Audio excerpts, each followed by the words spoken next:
শ্ৰীমন্ত শংকৰদেৱ সংঘৰ ৯৩ সংখ্যক অধিৱেশনৰ আটাইতকৈ ভাল লগা এটা দিশ আমি আপোনালোকক জনাবলৈ বিচাৰিছোঁ।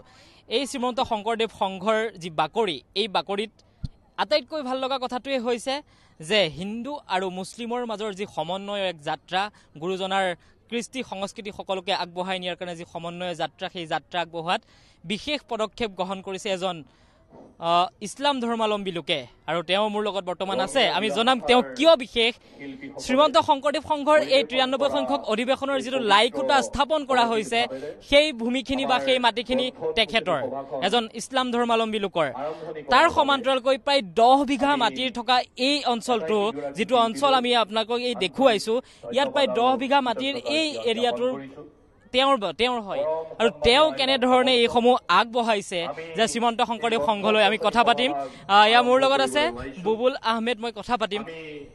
প্ৰথমতেতো আপোনাক শুভেচ্ছাই জ্ঞাপন কৰিছোঁ যে আপুনি ইমান সুন্দৰকৈ এটি সংঘৰ কাৰণে মাটি আগবঢ়ালে, লাইখুটা আপুনি আগবঢ়োৱা মাটিত লাইখুটা স্থাপন কৰিছে, কি ক'ব বিচাৰিছে আপুনি? হয়, নমস্কাৰ। মই ইয়াত যিমান ভক্তপ্ৰাণ আমাৰ ৰাইজ উপস্থিত হৈছে সকলোকে মই নমস্কাৰ জনাইছোঁ।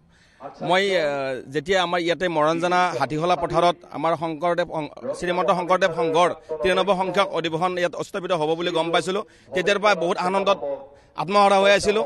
আৰু মই গম পাইছিলোঁ আমাৰ মাটিতে ইয়াত লাইখুটা স্থাপন কৰিব বুলি। আৰু যি সময়ত লাইখুটা স্থাপন কৰিব বিচাৰিছিল, সেই সময়ত ইয়াত ধান আছিল। আৰু ধানটো মই কাটিব লগা হৈছিল, কেঁচা ধান আছিল ইয়াতে, ধানটো পকিবৰ সময় হোৱা নাছিল। তথাপিও মোৰ মাটিত যিহেতু লাইখুটা হ'বলৈ গৈ আছে, মই বহুত আনন্দিত আগৰ পাই। মই সেইকাৰণে মই নিজৰ এই কেঁচা ধাননি কাটি দি কেনে মই লাইখুটা নিজে মই গাঁত খান্দিছিলোঁ।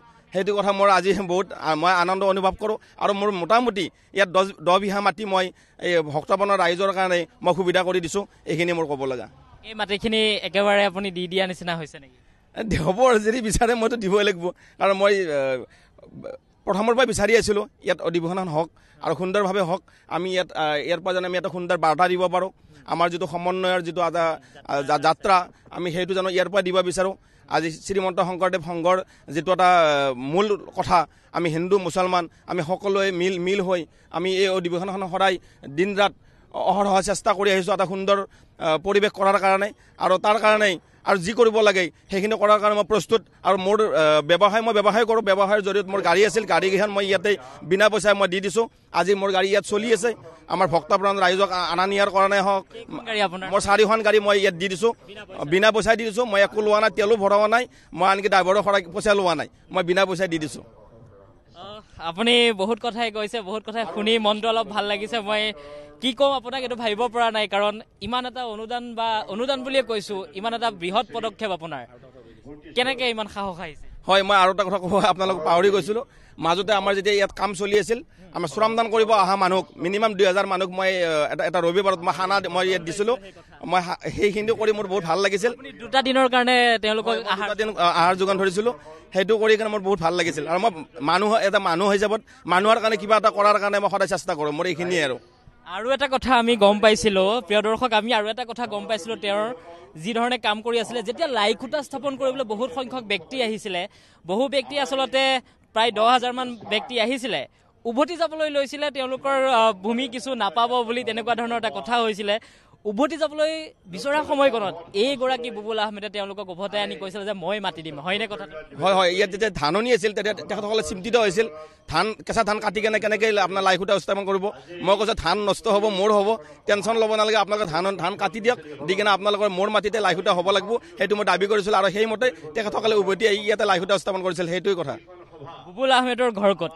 মোৰ ঘৰ ইয়াতে মৰাণজানাত, মোৰ এইখন গাঁৱৰে হয়। আৰু আমাৰ ৰঙিয়া মৰাণজানা হাতীখোলা পথাৰ এইখন মোৰ ঘৰ ইয়াতে। ইয়াত আপুনি প্ৰায় ১০ বিঘা মাটি দিছে? হয়, মিনিমাম ১০ বিঘা মাটি আছে মোৰ। হয়।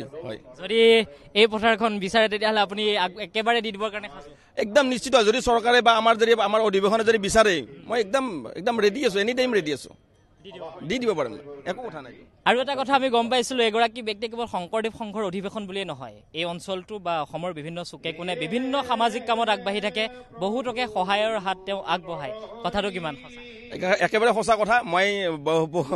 মোৰ জীৱনটো এটা ধৰক সাধু কথাৰ দৰে হয়। মই আনৰ ঘৰত গাড়ী চলাইছোঁ, হেণ্ডেলমেন কৰিছোঁ, তাৰপিছত মই ব্যৱসায় কৰিছোঁ।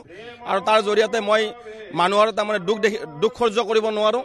মই সৰুৰে পৰা মই বহুত কষ্ট কৰি ধন জমা কৰা ধনেৰে মই মানুহক বানপীড়িত ৰাইজক মই আপোনাৰ ৰিলিফ যোগান ধৰিছোঁ। আৰু আমাৰ এই অঞ্চলত ধৰক যিমান আমাৰ ইয়াতে আমাৰ দুৰ্গা পূজা হওক, আমাৰ ধৰক আমাৰ ইয়াতে যিগিলা আমাৰ বিহু হওক, মই নামদল হওক বা বিহু দল হওক, মই ইয়াত ডনেট কৰি আহিছোঁ। ধন্যবাদ ইমানখিনি সময় দিয়াৰ বাবে। এয়া আছিলে বুবুল আহমেদ। তেওঁৰ কথা ইতিমধ্যে আপোনালোকে গম পাইছে যে শংকৰদেৱ সংঘৰ অধিৱেশন আজি যিটো স্থানত হৈ আছে, লাইখুটাত য'ত স্থাপন কৰিছিলে, সেই লাইখুটা স্থাপন কৰা ভূমিৰ লগতে ইয়াৰ কাষৰীয়া তেওঁ 10 বিঘা ভূমি এই শ্ৰীমন্ত শংকৰদেৱ সংঘৰ বাবে আগবঢ়াইছে। যদিহে সংঘই বিচাৰে যে এই মাটিখিনি তেওঁৰ পৰা ল'ব বিচাৰে ভৱিষ্যতে কিবা কৰিবৰ কাৰণে বা ইয়াত কিবা স্থাপন কৰিব পাৰে অধিৱেশনৰ পিছত, তেওঁ সেইখিনি দিবৰ বাবেও প্ৰস্তুত হৈ আছে। ভাবক যে এয়াই হৈছে সমন্বয়ৰ যাত্ৰা। গুৰুজনাৰ কৃষ্টি সংস্কৃতি আগবঢ়াই লৈ গুৰুজনাৰ আদৰ্শৰে কেনেধৰণে হিন্দু মুছলমানে এক সমন্বয়ৰ যাত্ৰা কৰিব পাৰে, তাৰে এটা উদাহৰণ আছিলে এইগৰাকী বুবুল আহমেদ।